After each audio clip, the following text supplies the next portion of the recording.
I was probably like 23, 24 when that happened. Okay. Yeah. Okay, and that's the first time you had to just trust God. Yeah, because I didn't know how to get through that.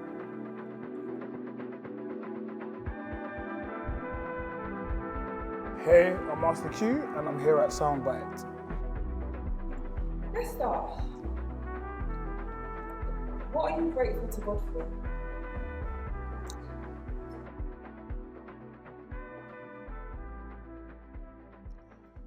Many things, you know. I'm grateful to God that I'm sane. Number one, I feel like we take that for granted by default.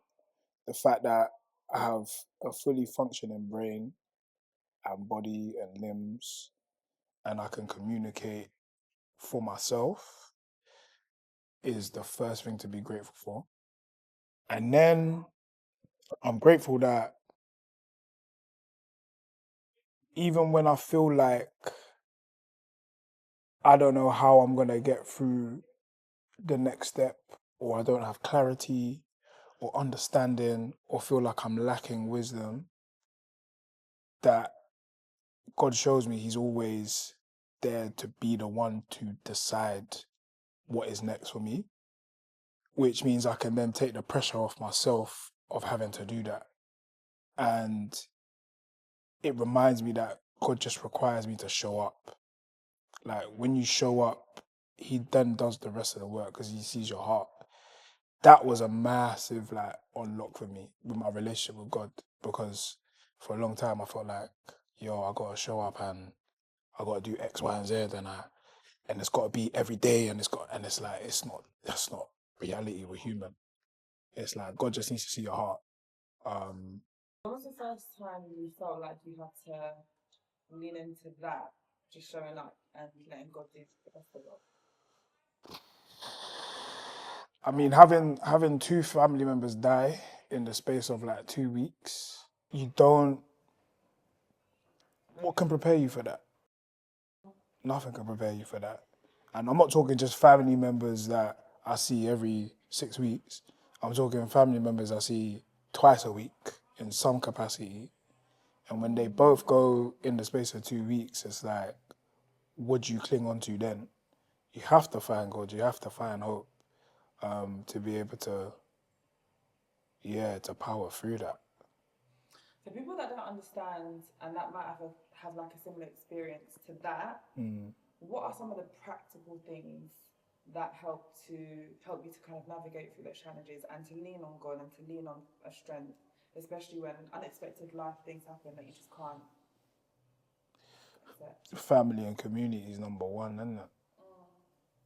And it's easier when they believe in God as well, because they remind you it's not your own strength that you have to get up and do, like, carry on with. It's like that's the part of having family. It's the part of having community. When you ain't got the strength, they got the strength for you, and when they ain't got the strength, you got the strength for them, and that. So that was number one. Number two was just realizing it's okay to be sad. I think as, and I don't want to sound cliche, but I think as men, it's like your role is to essentially build the unit and then maintain it. You know what I mean? And I think that comes with the reality of build it, maintain it, and stay steady, because everybody else is the one that's like emotional and they fluctuate, but then when you're sad, you're just sad, and that's okay, you know. So, but I was uncomfortable with that for a long time. How old were you when you experienced that?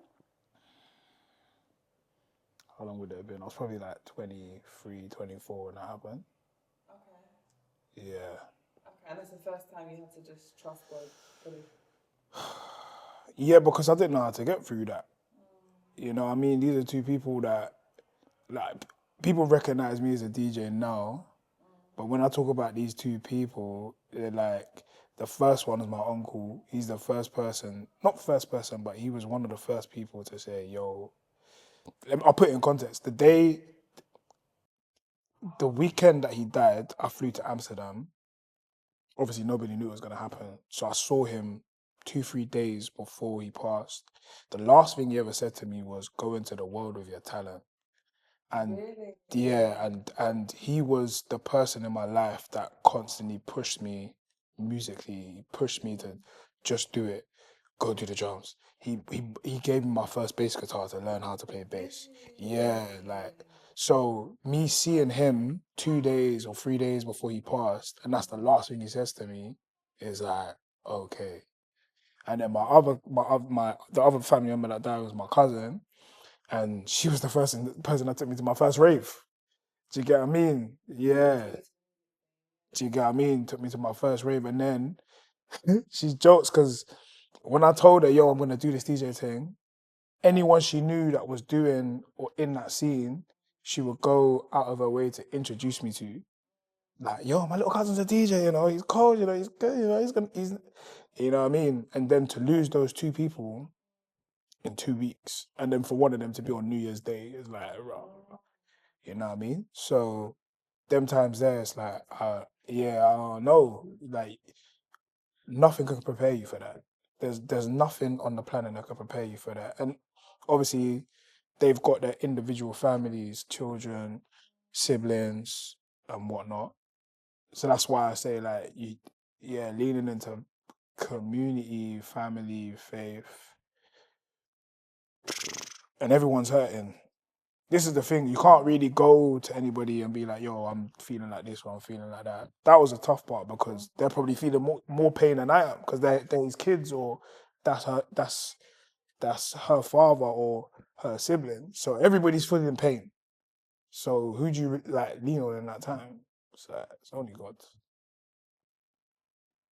How do you go from, as like, sorry to hear about it, it's crazy. That even means that when I knew you, you went through that. Yeah, yeah, Oh, yeah. that's crazy. How do you go from feeling those emotions that are real, that are sad, to being the vibe carrier? You use it as fuel. You use it as fuel. Like that's what I did. I think anytime that I've had a moment that's been turbulent, and that's something that's like very clear to me. Like when things that start getting shaky or turbulent, it means that, especially if it's your surroundings, it means that whatever's coming next is even better. But it's like being comfortable to sit in the uncomfortability. Even in the moments, I'm able to now like kind of look at it objectively of like one day this is gonna be the fuel you use to get to where you need to go to. And it's funny because just before we was talking about like I'm thinking about this in retrospect now, like there's times where I start more time I start the year and I'm like, I don't know how I'm gonna top what I did last year. I ain't got any clue. But in retrospect, it's when I think about it, it's like, and this is gonna sound deep, it's like because I've done a lot of the things I said I wanted to do, I'm not actually operating from pain anymore. And the fuel that I used in the early stages, like looking back at it, was a lot of pain. To be able to like, yeah, enable this to happen. And then when you're not operating from pain, it's like what you then operating from is then finding like what all of it is for. Yeah. I never really processed that, but yeah, that's what it, when I think about it, like that's what it is. What keeps you going now? Because I find it quite interesting because I think from young you've been so mature and so sound. So I even want to know what are the ingredients to you as well. Like, how have you? Who's influenced you? Like, what's in you as a person to make you you? Do you know what I mean? Do you know? You know what it is? Yeah, I don't. This idea of people being self-made, like I hate when I see people talk about it because me personally, I can't relate. I look at that because, and you know what? That's a blessing. Like I could probably be talking ignorantly, but I look at it like that because who I am is the makings of like, cool, my nuclear family, mum and dad, great. After that, it's aunties, uncles, cousins who essentially become siblings. Then it's church community, pastors, deacons, churchgoers, like, and then it's your next layer, your friends and school and all these different things. So I look at it like, cool, especially like growing up. And it's something I've learned to appreciate as I've got older. Like, going to church and you see, and you ain't even got to be Christian to understand this. If you see someone who is 80 years old and they go somewhere every Sunday, routinely, they're there on time every Sunday, and they are faithful to whatever it is that they are faithful to, you got to respect it, because it shows you like a level of consistency that, you know what I mean? That, like, it's like, raw, like, here's me waking up Sunday morning, I'm trying to find my way to get to church. And you got an 80-year-old who's just doing it. You know what I mean? So, to answer your question, the makings of me comes from just, I don't know, man. It comes from a multitude of different people who invested a lot of time into me, invested a lot of, like, prayer, invested a lot of lessons, and gave me space to grow. I think now being where I'm at now, it's like understanding how much grace I had as a kid, because I was surrounded by people who didn't want to take from you. They wanted to pour into you. Yeah. What about for people that don't have community, that don't have that stable family, that don't have those people? What advice, especially actually for creatives that don't have anyone encouraging them to be into their passion? This is the thing about creativity. It's such a lonely road. It is so lonely because not many people are going to understand what your pursuit is. It's in your head. I think for creators, do you know what? This might sound a bit far-fetched, but go and get a job. Like, go and get a job with other creators and know what it means to work with people and collaborate with people, because you'll understand that it's like, you can go far on your own, you can, but it's like, when you see how a team pulls together and everybody's got different strengths and different weaknesses, and the weaknesses you have, they can make up for, you then realize that it's not really about trying to do this thing on your own. And I think for a long time, even me, it was like, yo, lone wolf, I'm just going to figure it out. Hungry, like, I was young, like, yeah, man, because, you know, it is because again, it's like, on the flip side, cool, I'm a creative and I got community and whatnot, but I'm a creative. There's not many people that I can then relate to, because everybody's like the 9 to 5. You know what I mean? They all want you to go to university, and they'll encourage you in that way. So this path is the path less traveled for me, anyways. And I didn't have any examples of what that looked like. I didn't have any examples of someone who had said, "Rah, I'm even gonna start a business and just take that on my back." Like, so the first one in your family to be doing this solo entrepreneur journey? I think so.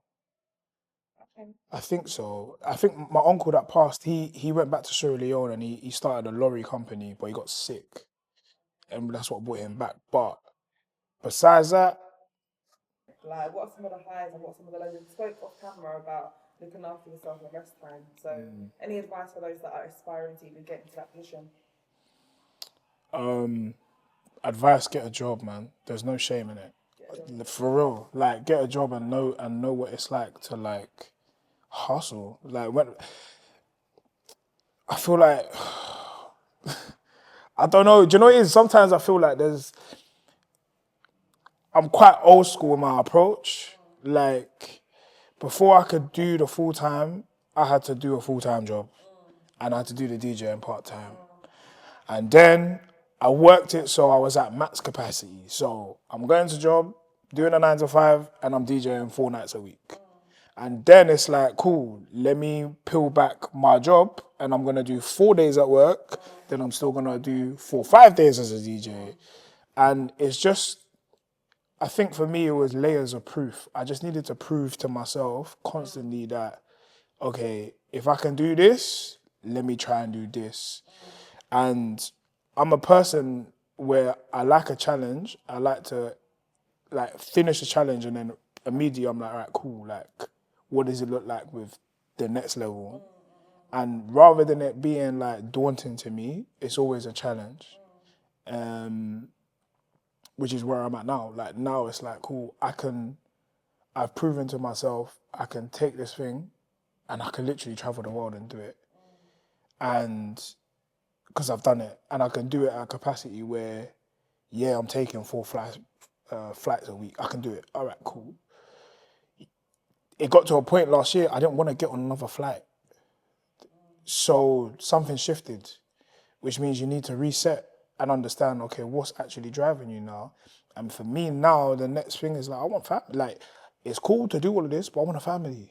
So how do I now set up to ensure that, cool, I can have part of what I love doing, which is DJ, and I love it. It's like, yeah, man, it's been a part of who I am, isn't it, for a very long time, a part of my identity for a very long time. But what does that look like with kids? What does that look like with a partner? And because it's a selfish pursuit. Do you know what? You're so right. Because I mean, I do think about that, but then some people like that life by themselves. So, like, what's the solution? I know you said that you're starting an agency now as well. Yeah, I think the solution is to diversify, but it's what I've now found myself being is in that same hustle where when I started, I had a full-time job and I was DJing. Now, DJing is my full-time job and the agency is now the side hustle. So I've gone back to just doing the thing I was doing before, but the capacity that I'm doing it in or the fields I'm doing it in is different. Because now the challenge then was like, cool, how do I make the same money I make in my job? Okay, cool. You do that. Okay, how do I make double the money I make in my job to give me confidence to leave? Okay, you do that. Cool, done. Then it's like, right, how do I travel the world and do this? Okay, you do it. Now it's like, okay, I can travel the world, do it, make money, live my life. But how do I do that and be on the road and ensure that I've got a choice whether I want to go and do stuff or that I've got people in my corner who are working for me that enable me to have freedom. Because for me, it's like, one, London, Isn't it? it's crazy right now, you know what I mean? Like, I would say London's not great, but it is, and it's great for people. But for me, the signs I'm getting is like, it's feeling more like it's time to think about what's next and where to go. So I'm currently in the challenge of how do I set something up that enables me to be anywhere on the planet and have the freedom to not think about how I'm going to feed my family. That's the challenge. Like, it's like missions, isn't it? So yeah, I think that's how I would say how I approach things. It's like, what's the mission? Do the mission, figure out the next mission. And I feel like it served me well up until this point. So it's just figuring it out step by step. I want to talk about the technicalities a little bit. So I'm going to go a tiny bit over time. But just like, how did you transition from like, just because you said you just got more bookings, you just made more money, you just did, like, how? Like, did you get management? Did you start connecting? Like, what were the actual, like, The through line. yeah. So the thread, so I met my manager Marley at a A&R session at Virgin Records. I can't remember the date now, man. Everything's a blur. But we met, we connected, started doing DJ sets for his artist for free because he was managing another artist at the time. But we were just cool, you know what I mean? We was cool. And I think over time we just got closer, like we're the same age, like we were into the same things. And I was just like, bro, I don't know. COVID started to then happen and I was like, cool. I started DJing every Friday on IG Live and I saw that there was a little community gathering. All right, cool. How can I take this and do something with it? At the time, I'm working at a creative agency and and it's funny, at the time, yeah, people that I worked with always used to complain about, we gotta just do decks, we flipping live in decks, this and that. But you see me, right now, I live and die by decks. Pause. But it's like, it's like I learned in that time to put a plan on paper and communicate what's in my head because I didn't have that before. So that's a skill I learned there. I just said, and I took that skill and applied it to my own life. I said, Marley, yo, I think I got something with this. I put an 18-month plan together. I said, bro, I want to do this and I want you to be my manager because I like the way he was dealing with his artists. It weren't rocket science. So I'm like, here's the plan. Let's go and do it. And we did it.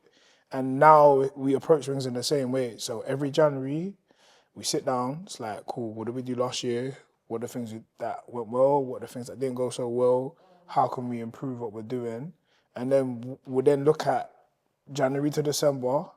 We look at it now, and I like the way we do stuff because it's not just based on income. It's based on like energy. Like, yeah, man, we do things based on like how do we predict that I'll be like energy-wise at this point in time? So we'll plan around like breaks now, which is maturity, because before it was like, bruv, anyway, anyhow, you know what I mean? Anyway, anyhow, let's go and get it. But now it's like, right, cool, like, because at the end of the day, people, when I go and do a set, it's like, it's me exchanging energy with them. So my energy's got to be right before I even get behind the decks to do it. If I'm tired and I can't do a proper job, it's going to affect this whole building. So, yeah, that's how I went about it. So, yeah, learn how to plan, then made a plan, then shared the plan with someone who understood the field that I wanted to go into, and then we worked on that shared vision to then execute it. I love that. It was so pragmatic. I think so. But you see, this is the thing, like, it's funny you say that because that being pragmatic, emotionally, it's like, it's hard to then process emotion. That's the thing that I've had to learn, because it's like, I look at things quite black and white. It's like, if you want to get from A to B, this is the plan to do it. But then this is where like faith comes in. When like I was saying earlier, when people pass, there's no plan for that. So it's learning how to like process how you're feeling without having a plan. That's what God is. It's like, it's relying on like, well, to me anyways, it's relying on the fact that like, if the sun rises and goes down every day, tomorrow will be another day. And to be honest, like, there's a real humbling thing where, like, now for me, where I look at it, it's like, there's trees on my street that are going to be here after I die.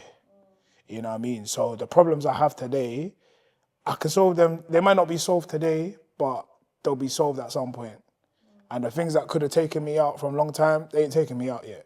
So I just have to keep going, you know? Yeah. Any advice as like final words to those that are trying to build and they have a vision in their head and they need to write it down, but they don't know what the future looks like, because that's what the creative journey is like. They don't know. Any advice for them? We don't know what the future looks like. I think that's I think with that, it's like, don't fear the future, because everyone, like, we all have a plan for our lives, innit? Do you know what I mean? God got a plan for our lives. We don't know where it is, but He does. So don't fear the future. If you fear it, you're just gonna run from what you're meant to be doing anyways. I think it's more like, if you see something, you think about it all the time. Number one is, and people don't realize how powerful it is to actually write a plan down. You're taking something that's in your brain and you're bringing it into the real world. Like, it's in front of you. So if you can put it on paper, then really you've already done half the job. Do you know what I mean? Yeah, don't be afraid to put your plans on paper. Don't be afraid to bring stuff into the real world and share what you want to do with people who've either done it or are in a adjacent field. Because their experiences are gonna either save you a lot of time, a lot of money, a lot of energy, because they may have walked a similar walk to you. Yeah, I still call my you see when you met me at the agency, I still call him now. I still call him now. I called him the other day. I said, bro, like, I've got these clients. I ain't got the fondest clue what I'm meant to be doing or how I'm meant to be going. And he just laughed on the phone. Do you know what I mean? Because it's all signs of growth. Do you know what I mean? Like, the fact that I can call him and say that is like, raw. Like, okay, you're actually doing something right. Because you once upon a time, this was your boss. But now he's someone who's walked a similar path to you. You can call him because he's done it. And he's done something that you admire. So call him and get the answers. Yeah, creativity, yeah, man. Let go of your pride. Like, because everything you want is on the other side of, like, the challenges that you're avoiding or the embarrassment you're avoiding. It's all on the other side of it. Amen. Amen. Yeah, man. Feel free to say any final words. Nah, man. That just, yeah, I'm Master Q, man. And I need to take some of my own advice and do more of this, because I want to do more of this. I want to do more talking. I want to create more. So 2026, this is the plan. I want to do more of this. And I'm appreciative to be here. Love to Soundbite.